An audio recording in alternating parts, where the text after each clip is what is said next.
Today on Criminal Minds, we talk about cars, crashes, and what the heck is happening to Reed. Stay tuned.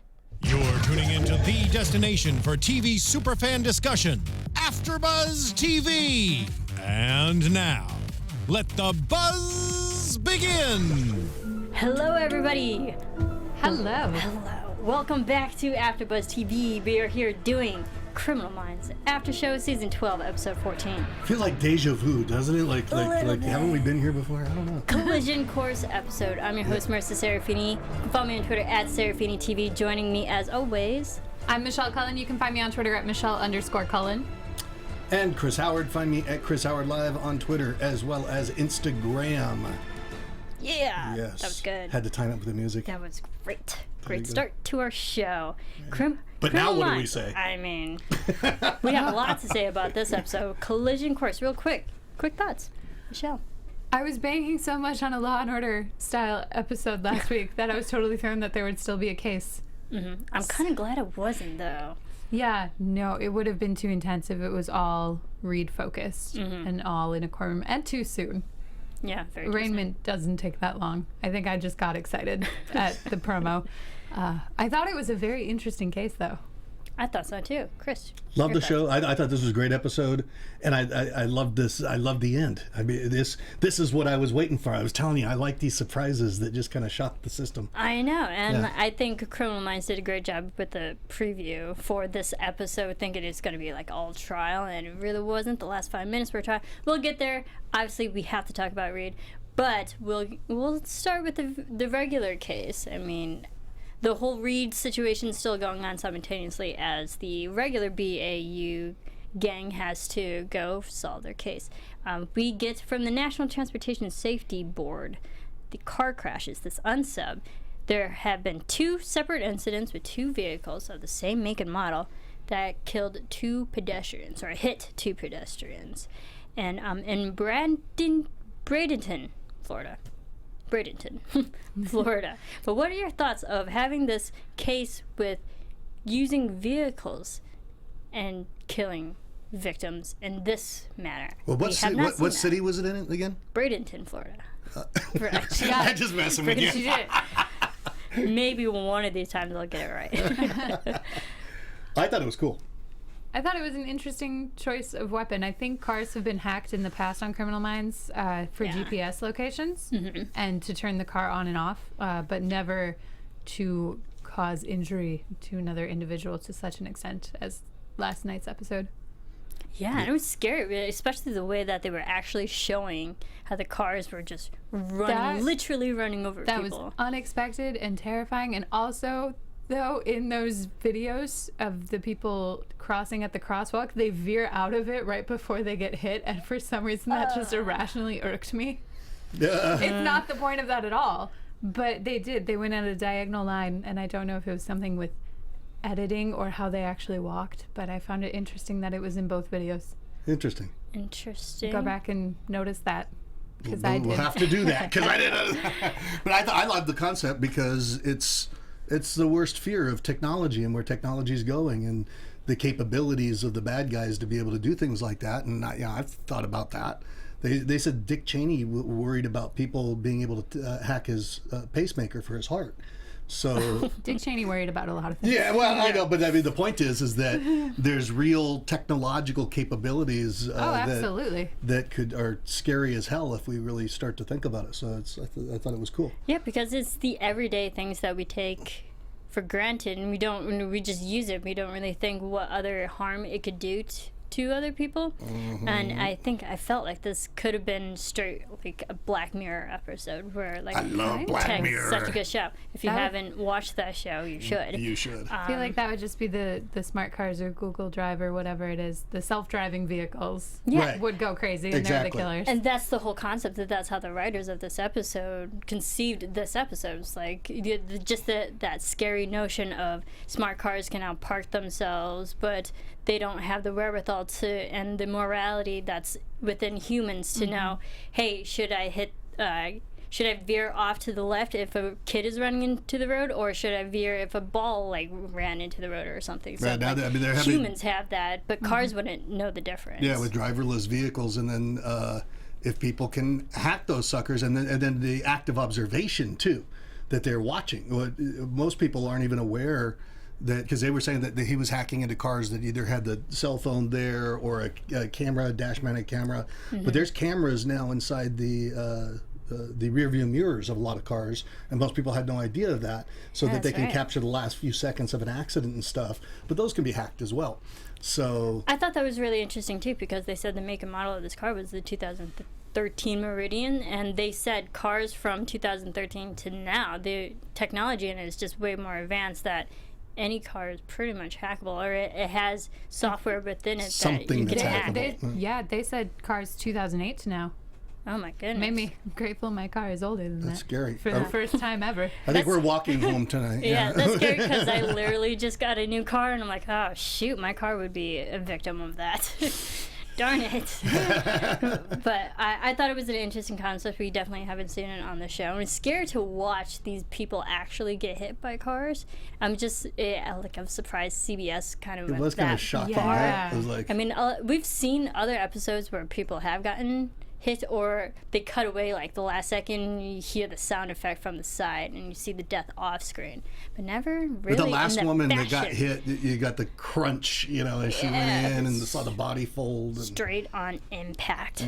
Yeah. But a lot of people were involved in these crashes. We had Marta Calderon, who was the driver, who was a victim of this, and the pedestrian, who was only a 23-year-old boy. His name was Todd. He unfortunately died. But Marta did a cognitive interview. But hearing this cognitive interview from Tara, what were your thoughts and how scary it was knowing that technology was taking over and it wasn't her? I'll let you answer. Well, I mean, I was more interested in it because I know you guys have watched so many more episodes than I have, and have so much more of an awareness. I was interested in the technique of the cognitive interview because I used to teach hypnosis, and I had gotten asked by the LA Sheriff's Department to come out and teach forensic hypnosis for reluctant witnesses. I didn't actually end up going to teach a class. The guy that I was working for at the time decided to do it instead of me, but essentially what they do is have you go back and you go piece by piece, because they have to be really careful that they don't install anything or be leading in any way, shape, or form. So it's kind of interesting to watch how they did that, and it was neat how she stayed in present tense language while she was guiding her and stuff. I was more interested in that aspect when I was watching it. Yeah. What were your thoughts? I saw the movie Untraceable in 2008 with Diane Lane when her car got taken over, and it was a hacker movie, so I wasn't really surprised. Okay. Yeah, it didn't surprise me much. It's still terrifying, and again, I'm very grateful for the first time in my entire owning of this car that it's older than when computers started being installed in cars, because that's very fair that they could easily be hacked by someone. Yeah, that is. What I was learning, from this, we kind of, because the BAU were thinking that this could be human error for like all the cases that happened, but knowing that this was actually someone who's actually hacking into the technology made it a quote unquote scarier than they thought. A lot scarier.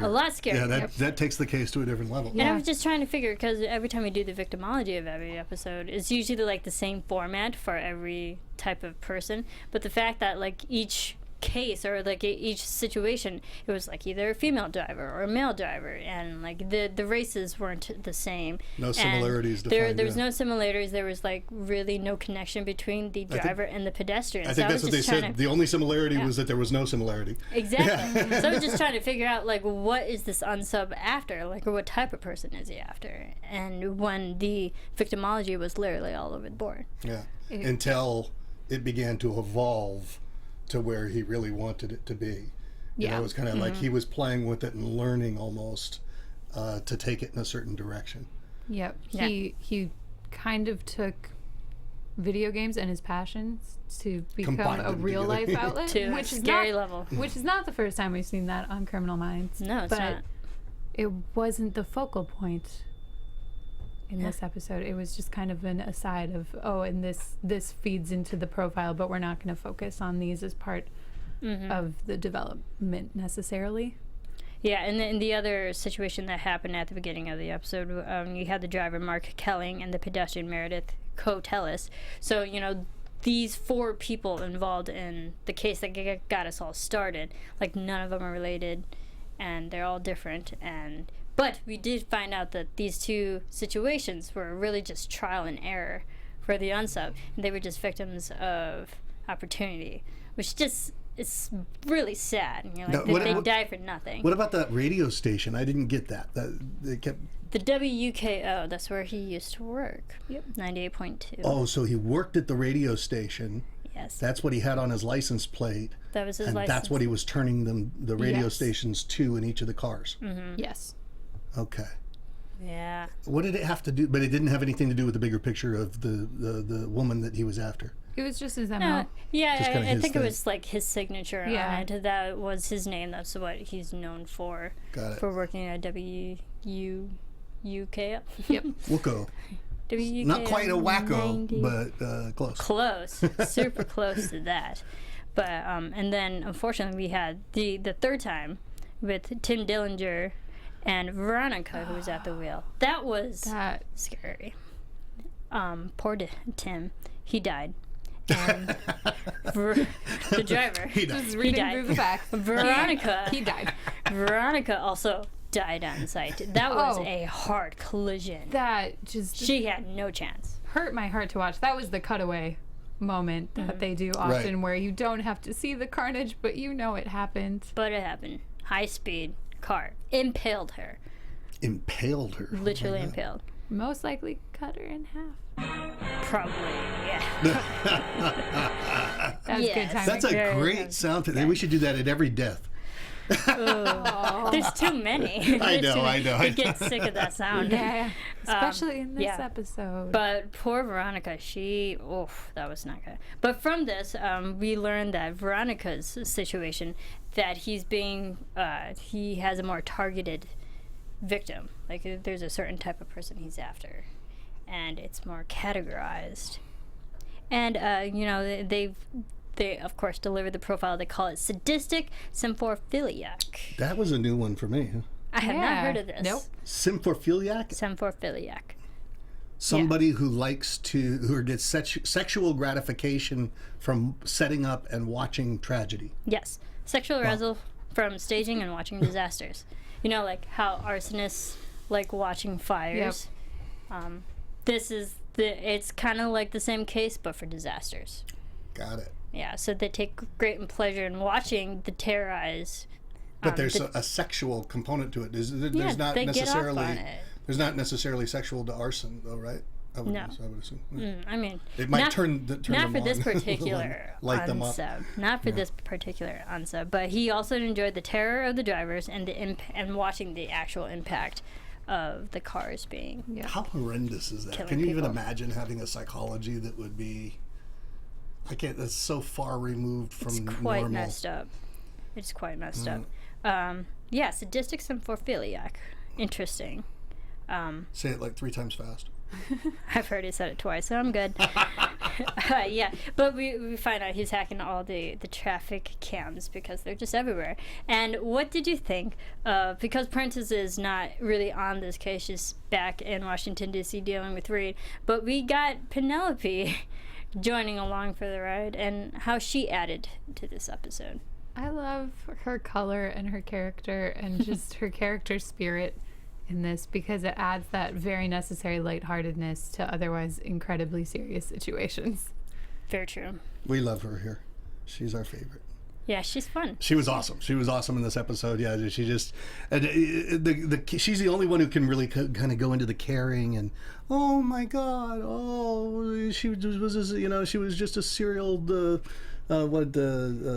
monogamist or whatever, and she just really gets into the victims and the tragedy of it all, and you don't get to see that come through in most of the other agents, so it's kind of cool. She has this a much more human element. Yeah, and she's definitely humanistic, and she's the one who she conveys all the feelings and emotions that the regular audience watcher is feeling. They're waiting for it. Because all the regular FBI agents, we love them, but they're so kind of desensitized to this. They have a job to do. Yeah, they're very compartmentalized, and every once in a while we see them get emotional, but the fact that we had Penelope there, we had Garcia there, and like just feeling and saying all the things that You want to a say. typical audience member would Yep. say out loud. I thought it was great, and it made the whole situation a little bit more real. I was really concerned about you today. 'Cause, Me? Yeah, when I saw the ending of the episode, I thought, oh my God, Marissa's going to be so sad. And then I went back, and you were pretty desensitized. You were just like an FBI agent. You were so cool. So cool. But I did like it, and especially her moment when she's with Luke Alves. The whole episode, those All two of her had to be moments. paired together, and every chill, like backhanded compliment she gave to him, and like them forcing those two to constantly be on screen together was kind of fun. It's good. It's so good. He's got a smirk down that's so perfect for his character and their relationship, and I love it. He's the straight man in the comedy duo, so it's kind of like you got to have those dichotomies of character to get sparks. So I thought that was cool. Absolutely. And then we learned from the Veronica Perrotta, the poor pedestrian who just died In what city? in a terrible way. Bradenton. Stop being mean. I'm Bradenton. sorry. How many times can I say it? Oh, I'm gonna say it a few more times actually because my news. It was is only on that because time. you were going over the pedestrian. Where's the hard, you guys? All right, where's the Sorry. hard? Bradenton. I got it. Yes, where was I going with this? Veronica, we learned from her that she was on an online dating site where the unsub was also on an online dating sub. And we found out this Jonathan Rhodes, who ends up being the unsub, quote unquote, pinged Veronica, tried to get a hold of her like a few times, and she ignored him. Now, do you guys ever ignore people's pings on those sites? Is that a loaded I'm question? trying to think. Yes. King. What is it? King. I got focused on I the think ping. like I was like, that's not real. today's society call it ghosting. In the past, Is it- I've chosen to ignore rather than Yes. engage in On messages on online on dating those types sites. of sites. Yes. People who like try to reach out to you. That was if- a really good way to answer. In the past, I have chosen to. Well, because Fair, I'm in a relationship now. Right. Yeah. No, I know that was cool. But like, and for you, Marissa, like, if somebody pings you, do you look at that as being in the past? Do Or, you like, look at that as, people's desperations, or if it's not my type, or right? whatnot. So you're not responding in any way. Yeah, not Yeah. responding. Okay, I'm just gonna stop pinging you then. So, sometimes, and It's I like mean, just don't run me over with the car. That's all I'm asking. sometimes it doesn't amount to anything. Other times, just personally, I've been called a racist. I've been called the B word. For not I've been answering called the pings? for not answering. Just all of these assumptions on who I am as a human being because I will not answer that particular individual. Wow. And that is the sad part of the online dating world. And It is. That's Dating is hard. close to getting run over, but not quite. But that's still emotionally that's run actually over. that's worse than I would have thought. yeah, Interesting. it can get tough. There are groups on social media dedicated to. There's one called. Well, I won't say the name of the group. I don't know if I'm supposed to or not. Like, it's not private, but it's weird. But it's just Leave it up to the men men. who feel entitled to women's attention and then don't respond positively when they don't receive it. And it's screenshots of those kinds of circumstances. So the things that I went through, but all of the women on the internet are sharing their experiences. So that's my big issue. It's such a minute detail of this episode, but the fact that he became a killer because he was getting ignored by women. But it's Pisses me off. It's a linchpin issue. I mean, it's I important in mean, the it story. is, but you gotta remember, like, that happens in real life. It does. And it's scary that Criminal Minds took that minute concept and blew it up and made it kind of realistic. Well, it's And not it's so not- minute though, because people are Yeah. responding in that But way. like, Obviously, it- yeah. it stems from reality. It Yeah. stems from reality and the conversation surrounding those topics of girls should just settle and go on the date with the guy to get him Are off you her back. kidding me? Who That's the hell would? a lot of people. It's fine. wow. It's a different conversation for another time, but it is the root of his behavior. It is. Paired with antisocial disorders, a love for violence in video games. With the mix of knowing how to run technology. Yes, being incredibly smart. Yes, he knows coding. He used to do. He was a sound tech engineer at the radio station WKO. Wooco. So he So be he has careful all not the to piss skills. off the engineers here in the studio. Yeah, Yeah, totally. yeah. Like, because some of those They guys. can mute you No, I'm in joking. less than a second. Just saying, Steve, I hear you. Yes, pretty much. Yes, don't piss off the hand that feeds you. Yeah, but I thought it was great, and we had now this new victim who was Alyssa Miles, who was the newest person that was ignoring our unsub. She actually gets abducted. And it's a kind of a different format. It's not like her actually running another pedestrian over. It was her just crashing the car and killing herself. That was kind of surprising. And him too. And it him was with a weird murder suicide. It was out of character. It was out of the MO. It was out of the. It escalated to the point where he no longer wanted to watch. He wanted to be involved in it. Hence, he was also in the car. Yeah, I thought it was a weird escalation. I didn't expect it, but. Yeah. You know. I have no idea if he was planning on jumping out at the last minute. No, he looked like he was zen about it. He looked like he wanted to go and die that way. He wanted to. And I loved how Garcia and Alves were chasing them down, and just Garcia's antics throughout the thing. I cannot die in this car with you. It was great. Yeah. Also, her wearing her colorful, wonderful, chunky heels and having to go to the crime scene or to the potential victim's house. Mm-hmm. To warn her, only to find out she's an actual victim now, and then running after Alves back to the car, and it's just she's I'm like, coming. And then also she's like, "Don't tell me to hack into a computer when I'm already hacking." Yeah, I think she just had like the best lines. They're like, "Yeah, that's true. Don't bother her. She's doing her job. It was a good Don't show tell for her her. to do her job." What's the name of the actress again? Kirsten Vangsness. Kirsten Vangsness.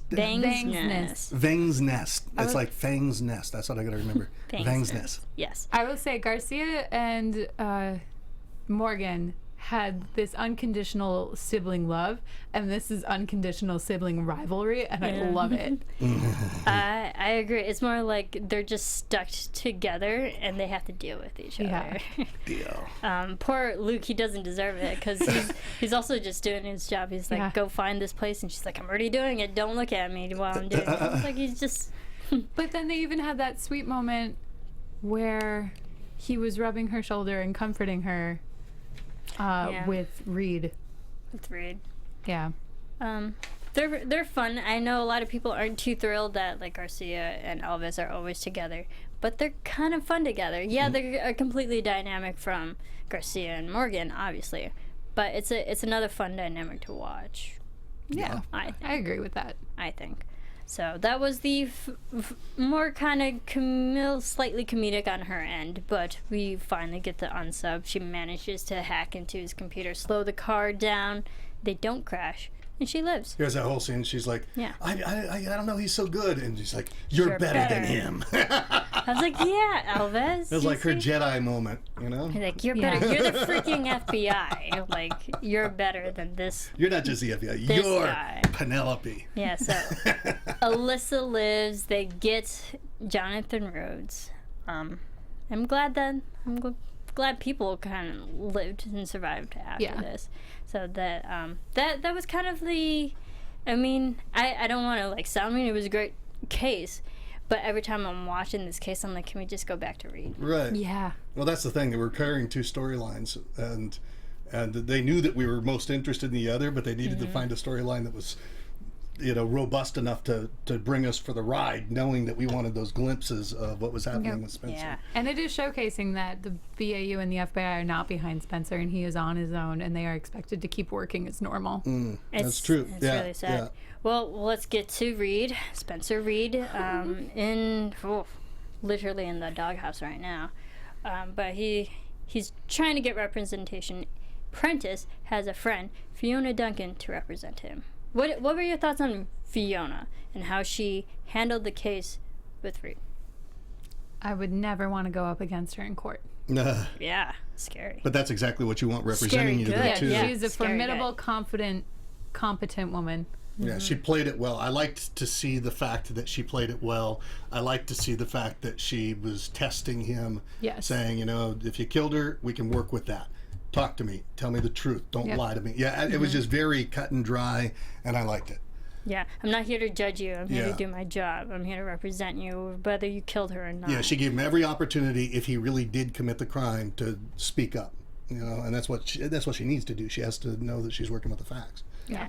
It was just really frustrating to watch Reed when Fiona's asking her all these questions, and Reed's like, I don't know. It's like, you know some things, just tell her. Like, you know that there was 3 people in the room, you know that there was a blade, and he kept saying, I don't know. It's like, you actually know some things, you're just not telling her. Which is what, you can't quite figure that out. I mean, could it be that he's afraid and he's just all confused still? Yeah. But it seems like he could have paced out, well, I was in this room. All I know is I got cut. He could have pieced out some sort of a narrative, it seems like, doesn't it? Yeah. She needed a narrative, and he wasn't giving her anything. And the frustrating thing is Reed, who has an eidetic memory, who can literally remember everything, and the fact that he can't remember the most important things that can literally save his life right now is so super frustrating. Yes. It's frustrating good, because you're like, had he had his ability right now, he could literally save himself. Right. Yep. See, everybody thinks it's still Scratch. I think that the Mexican police had something to do with it. The people that got him, like I said last Do you time. think there's like multiple hands in this? Yes. I do. Do you think that? It's Scratch. You think it's Scratch? Well, also, now I do kind of believe it's Scratch as well, because at the beginning of the episode, when they said previously in Criminal Minds, we had the whole voiceover. Scratch's MO is to drug people and then have them do things against their will. Yeah. Because we got that MO in the first episode this season, and then it kind of, we had a little bit of Scratch, and then he just went away. Yeah, and so we got that line, and then we got it repeated with Reed. He's like, I wasn't on drugs, I was drugged. I was like, yeah, that could have been Scratch. It's starting to head that way, huh? It's Scratch drugged him. We don't know. But it's... So you have so much more of a rich history to see it from, so I see through new eyes. It could be Scratch. If the problem is, where is Scratch? How are they going to catch him? Well, those are...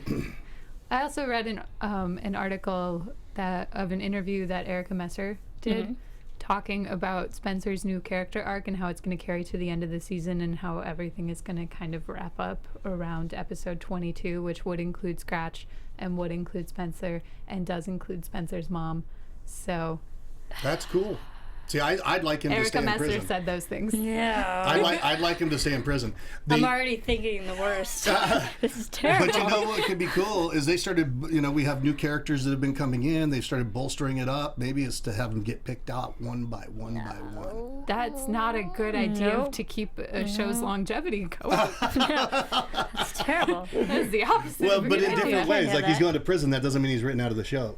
But kind of. Kind of. Because he'll never be able to be an FBI agent again if he goes to prison. Yeah, but if he got exonerated, he could be. Did you guys watch Bates Motel? Yes. No. Did you see how they killed? Don't spoil it for people. Shoot. Don't but they spoil it killed for her, and she's still in the show. They killed the mother, but she's still in the But show. that's Bates Motel. Like, Well, that's I could do something- Don't that's spoil the it for whole people. I didn't spoil it. That's Moving the on. whole Moving psycho on. concept. Yes.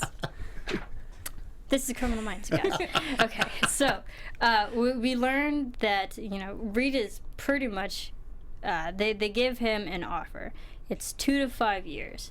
That quickly changes once they find the actual murder weapon that has his blood and prints on They it. find it in the desert. They find it in the desert. Doesn't make much sense. That's why I say I think the police are And in on it. now the offer has gone up from 5 to 10 years. So instead of serving 2 to 5, he now has to serve twice as long, 5 to 10. They find it in the desert. How long afterwards? I'd imagine a couple hours within, the time frame of this episode. Oh, no, I mean after the murder is what I was thinking. how but long has I don't passed? know. It's been sitting in the between- desert for a week or 2 weeks. Well, the and question is, who found it? We Who say found it, right. IRT found the murder weapon, but we don't know who by exactly how in the late, IRT yeah. found it. It could have been Scratch who gave the weapon back that had the prints all over it. Question, there's so many things that happen off screen that we haven't seen that could answer everything. Well, and these flashes that he gets, are those actual memory flashes, or are they flashes to just show us, the audience, what it might have looked like? Because when he was stumbling for the knife and he grabs the knife and he cuts his hand somehow, but he was grabbing it by the blade and he was trying to defend, are those memories popping into his head or just they're presented for us? I think it's both. I think that's what he saw, how disjointed and discombobulated everything is, but then he should can't remember enough to everything. say, I reached down, I grabbed the blade, I remember that part. He's not uttering what's happening visually. He did say it last week. He said And it last Prentice week. recorded Did it, and we still don't know what happened with that. I don't know. Ugh. Yep. We don't know. We don't know. But the fact that now his offer is up, it's now 5 to 10 years. Take it, plead guilty, or if you don't, they'll go to trial. And if he loses, instead of 5 to 10 years, he'll serve 25 years to life. 25 to life. So it's literally just going up and up from here. Is this good? This is bad. This looks so bad for him right now. Well, see, but he can take it for the ride, and then it can play out. And when they find the real bad guy, he could go to jail. And when they find the real bad guy, then they come back and they appeal it and all that type of stuff. So I think that's a perfectly fine story arc for them to take. I don't know. I understand our court and justice system, but that doesn't stop me from hating it sometimes. Right. Where someone could be innocent and the evidence around them is so overwhelming, even though they are innocent. I choose to believe Spencer is innocent. That they're like, just say you're guilty. Just say you're guilty and it's all good and it all goes away. And it's like, no, but I'm not. Yeah. Then I'm not guilty. It goes the flip side too, when somebody's guilty and they're able to maneuver the evidence in such a way that they Cause can get enough away with reasonable it. doubt. Yeah. Yep. All they need is plausible denial. What is it? Plausible deniability. Yeah. And they have circumstantial evidence against him now, which is just, everything is just adding up to not be good for Reed. Yeah. Yeah. No. It's not good. And it's just very frustrating because I thought, well, okay, probably the most dramatic point in this episode, Reed and Prentice together, when we find out that, well, Reed's just trying to figure out what he's going to do. Do they go to trial? Is he going to fight it? And I think it was just one of the best, most dramatic acting so far in this whole season with Reed and Prentice. That was such a powerful scene. You can tell that they've not only worked together for over a decade, but they've been friends for an incredibly long time. Mm-hmm. Yeah, because There was she's so real- certain that he didn't do it. She's like even with the lawyer standing there, and the lawyer's like, well, if you did it, if you didn't do it, she doesn't quite have the same level of belief. But Prentice is like, it's going to be the person who took the car. You know, she knows that he didn't do it. That doesn't even enter her consciousness that he might have. Well, just even the emotional level that they reach as actors is incredibly powerful in that scene. Yeah, I agree, because it's real. They're like, if this is Scratch, the jury's not going to know it's Scratch, only we will, because the jury will only see the evidence against you and not having the emotional reasoning behind it. And the fact that this is your life you're playing with. You can't play Russian roulette. See, but when it goes to trial, that's got to be part of their defense too. Is that there is a maniac that his MO is drugging people within the FBI and drugging others and getting them to do things or to make it to appear, setting them up, framing them. Yeah, but they can't, like, and I get that, and us as viewers, we get that too, but they can't go to court saying it's Scratch when they have no evidence that it's Scratch. It But- would be so great if Hotch was called as a character witness out of Whip Pro. I agree with what you said. know. But, like, if it goes that way and they need to present why it's Scratch and he just, like, walked in and everyone was like, oh. But didn't That we? would've been Well, great. but because he's in witness protection, right? Yeah. So yeah, it could be good, but that's part of their defense is that they've got this guy that's already in witness protection because Scratch is doing the same thing. Here's another one. That's a viable defense, and it's reasonable doubt. Yeah. Mm-hmm. It's true, but they don't have any Very reasonable, evidence that it's Scratch right now to prove and except exonerate for Reed. the pattern. Well, when the toxicology report comes back, they might. Yeah, maybe. We still haven't gotten that. But I think Prentice made a great point, though. Like, they'll never give up, and they will exonerate Reed if it is Scratch. But the fact that they can't do that in a week or this year or a That sucks, decade. yeah. That hurt my heart to That listen was- to. Oh, I'm like, that's so true. And no bail. And there's no way that they can catch Scratch now until the arraignment. And even when we get to the arraignment, the time limit for him being in prison is just going to go up from here. Right. So no matter what, he's going to have to serve time, Which oh sucks. yeah. which is terrible. It's terrible. But I'm scared for you. He's Ugh. kind of been to hell and back, though, already, and Yes. also been caught in several prison riots. So, despite people's lack of belief in his ability to survive prison, he might be okay. until the trial. It's better than Mexico. It's better than El Diablo. Yeah. Apparently, at least he's not in El Diablo. At least he's in America. He's on American soil, which is good. But what did you think of the courtroom scene at the end, where he's the arraignment more so? That judge, she was ruthless. This is silly. I just watched the FX special on OJ because it was added to Netflix, and she was the foreman. Yeah. And I was like, no, she's a judge. She's moving on up. Hey, I mean, that was just a dorky moment. She's a good actress. She I works the enjoyed it. scene. She's harsh though, in this. yeah, she took no bullshit. She said, past behavior is the best indicator for future conduct. The client presents a flight risk. So pretty much they think that because of the situation where Reed was in, he was already fleeing the scene, which doesn't look good for him. And he has a better chance of probably fleeing the scene again now. See, I don't get why, but nobody said why he was going to Mexico to get medication for his mother that wasn't FDA approved. That's why he crossed the border. He's not a risk for flight. It's not because why he crossed the border, it's that the fact that he did cross the border without following Bureau protocol. Without following FBI protocol, against security protocol.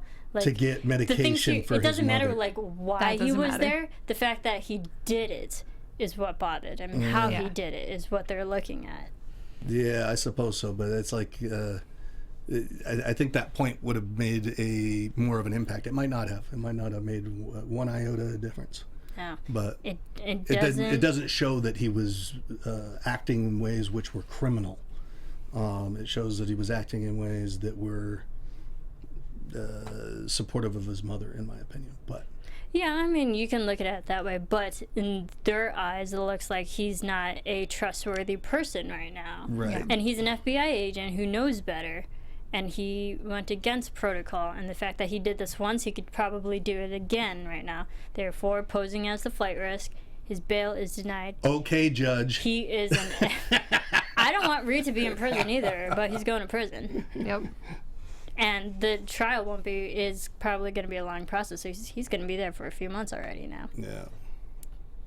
Yeah, he's got at least 3 months. At least 3 months to the trial. And even from then, we don't know what's going to happen. But they get scratched from now until then? Probably not. But it could up because it does up the ante, so it could put more pressure on them to go after him actively. Yeah. What if his mom gets called into court? I don't know. That's like I don't know what you call it, but she's kind of a mentally unstable person to call to. I don't think she'd be the best person to voice her opinion. Yeah. Or voice a statement, really, because would she be legit? Somebody, is it Alzheimer's? It's Alzheimer's, right? Alzheimer's and schizophrenia. Oh boy, that's what a great combination. That's it's a double whammy. Therefore, it's just like it's not, conclusive to have her as a witness. That's true. I'm just trying to figure out what Jane Lynch's story arc is, because I originally thought she would be in the 3-episode arc of Spencer in this immediate moment. Here. And she is not. She was in 12. She's going to be in 18, and then she'll be in 22. Yeah, so it's spread out. It's gonna wrap with her. Yeah. Interesting. Yeah. That also goes into my predictions. Okay. Are we there? Yes. But yes. Here it comes. Your AFTERBUZZ TV. I had a little bit of news, but we could do that after. It's all right. Sorry. I predict. Jumped the gun. Hold on. That's I predict that you're gonna give some news. No. We're already at predictions. But okay. Mom's gonna die on the stand. On the stand. Yeah, she's gonna go to testify, and it's gonna be too much for her. Yeah, no. Not on the stand. No. We each have our own predictions. I already That's my predicted, and prediction. I've said this on previous episodes, I predict that the mother's going to die. It's going to end with the mother. And somehow she's going to die. Yeah. I don't know how, but she's going to die. Therefore, maybe that'll get how the BAU gets scratched and then exonerate Reed. If it has to end with the mother. Yep. Your thoughts? No, I agree with that. I think she's going to die. Because they were so excited to get Jane Lynch back for this season, and they started working up this arc for the last half of season 12 at the end of season 11 when they were wrapping up Derek Morgan.